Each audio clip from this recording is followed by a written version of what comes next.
the awakening of the Hollow God. The change began in the blood. Those who remained in Black Hollow woke that morning with their veins standing black beneath their skin, pulsing with something thick and sluggish, something alive. The town doctor Elias Pettigrew slid open the arm of a trembling farmer and recoiled as not blood but a terry. Writhing substance oozed forth, forming shapes on the floor. Letters, words, a message. In a language that burned the eyes, is fed us his dreams. The black ichor spelled before slithering back into the wound. By noon, the sky darkened not with clouds, but with a vast, shapeless mass that blotted out the sun. It hung low over Black Hollow, a living storm of tendrils and gnashing mouths, its presence pressing down until the townsfolk fell to their knees, their bones creaking under the weight of its gaze. And then it spoke, not in sound, in memory. Every man, woman, and child remembered words that had never been spoken, voices that had never existed, a chorus of screams from a time before time. Asterisk, we have slept. Now we wake. Asterisk, hash, hash, hash. The first door opens, the ground split, with a sound like a dying god's last breath. From the fissure rose a structure not, built, grown. A cathedral of pulsating flesh and jagged bone, its spires twisting into the sky like the fingers of a drowning man. At its center stood an altar, and upon that altar lay Frankie, or what was left of him. His body had unfolded, his ribs splayed open like wings. His chest cavity hollowed out into a gateway of throbbing veins and teeth. Inside that void, something stirred. Joyce approached, her bare feet leaving prints of black sludge that hissed against the earth. She knelt before the altar, pressing her forehead to Frankie's distended jaw. The first door is ready, she whispered. A sound that was not sound, a vibration that shattered windows and burst eardrums, a frequency that peeled back reality like rotting skin. The townsfolk clutched their heads as their minds peeled open too, visions pouring in, a cosmos not of stars, but of eyes. A sea of screaming faces stretching into infinity. The thing that had worn Frankie's skin, now grown vast enough to wear the sky. Then silence. Frankie's body went still, and from the hollow of his chest, something reached out. The birth of the new flesh, it began with the children. Little Marianne Cutter was the first to change. She stood in the town square, her doll dangling from limp fingers as her skin rippled. Then it split, peeling away like wet parchment to reveal the glistening, titanous thing beneath a nightmare of clicking mandibles and too many legs. Her voice now a chorus of buzzing wings as she whispered, Asterisk, mother is hungry. Why, when the others followed, bodies ruptured. Bones snapped and reformed into impossible shapes. The air filled with the wet, tearing sounds of metamorphosis as Black Hollow shed its humanity and becoming something else. Something better. The whispers crooned, something holy.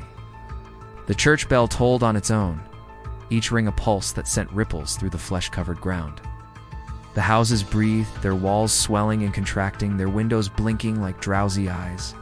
The river ran black, its waters teeming with wriggling, finger-like shapes that reached for the shore. And above it all, the storm, the thing, the god, stretched its tendrils wider, knitting itself into the sky until there was no difference between earth and air, between flesh and faith. The last prey, only a handful remained unchanged.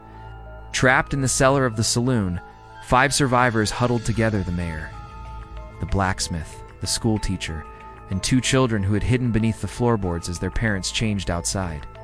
They could hear it. The scratching at the door, the laughter. Frankie's laughter, Joyce's laughter.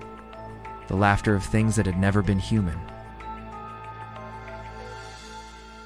The school teacher, Miss Loomis, clutched a rusted knife, her hands shaking. We have to get out, she breathed. But the blacksmith, a hulking man named Jeremiah, only stared at the ceiling, at the veins now threading through the wood, pulsing in time with some distant, monstrous heartbeat. Ow. There is no out, he whispered. Above them, the scratching stopped. Then, from right behind the cellar door, Asterisk let us in. Asterisk crooned a voice that was both Frankie's and something infinitely older. The wood bulged, the planks groaning as something pressed against them from the other side. The mayor screamed. The children clutched each other, and Miss Loomis, with tears streaming down her face, raised the knife, not toward the door. "We are all doors now," she whispered. And then number hash, the hollow god wakes. The cellar door exploded inward. But it was not Frankie who entered. It was worse. A thing of shifting, liquid darkness, its form flickering between shapes, a child. A crow, a mass of gnashing teeth, a woman with a mouth where her stomach should be. It poured into the room, its presence peeling the sanity from their minds like skin from fruit. The mayor's eyes burst like overripe grapes. The blacksmith's bones unfolded, his body twisting inside out with a wet pop, while the children melted, their faces sliding like wax into the thing's embrace. And Miss Loomis understood.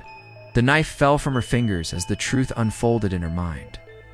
Black Hollow had never been a town. It had been an egg. And now, at last, it had hatched. The new world beyond the ruins of Black Hollow, the sky tore. Reality split like rotten fabric, revealing the writhing, infinite things that had waited beyond the veil. They poured into the world, their forms defying reason, their voices a symphony of madness. Mountains bent to worship them. Rivers fled in terror, and the last human for miles around, a trapper who had stumbled too close, fell to his knees as the truth crashed over him. This was not an invasion. This was a homecoming.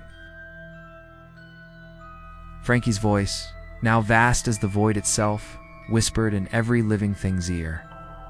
Asterisk, we have always been here. Asterisk, we are what waits in the dark behind your eyes. Asterisk, and now, at last. The trapper's mouth stretched into a grin too wide. Asterisk, you are ours. And the world screamed. Final transmission ends.